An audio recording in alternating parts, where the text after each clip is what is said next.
क्यों लड़ते हो हमारे लिए? हमारी कफन को तो उठाकर देखो। क्यों कहते हो हिंदू मुस्लिम?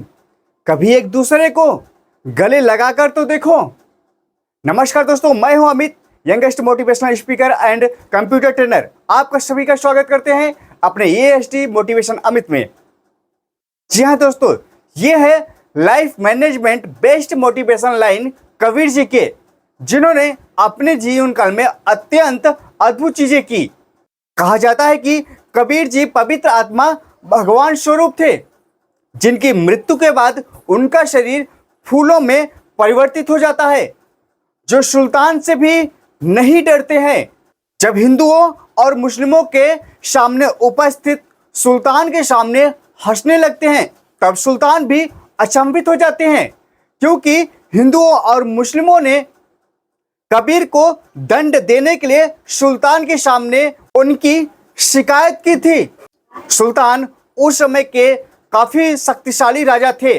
उन्होंने कबीर जी को बुलवाया दंड देने के लिए, लेकिन कबीर जी जब उनके सामने उपस्थित होते हैं तो वो मुस्कुराते रहते हैं।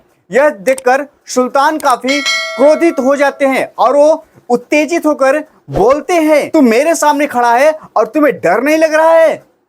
मुस्कुराते हुए कबीर जी कहते हैं कि मैं ये सोचकर हंस रहा हूं कि जो राजाओं के राजा हैं, जो आदि है, जो अनंत है, उनकी छत्र छाया में तो ये कभी इकट्ठित नहीं हुए, लेकिन मुझ जैसे तुच्छ प्राणी के लिए ये आज एकत्रित हो चुके हैं।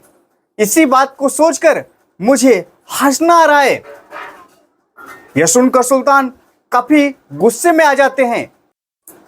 कबीर जी के ना ही किसी जाति, ना ही किसी मजहब और ना ही किसी धर्म का पाठ है। वो तो मानवता और इंसानियत की पाठ सभी मनुष्यों को पढ़ाया। उन्होंने मनुष्यों के उद्धार के लिए अनेकों दोहे कहे।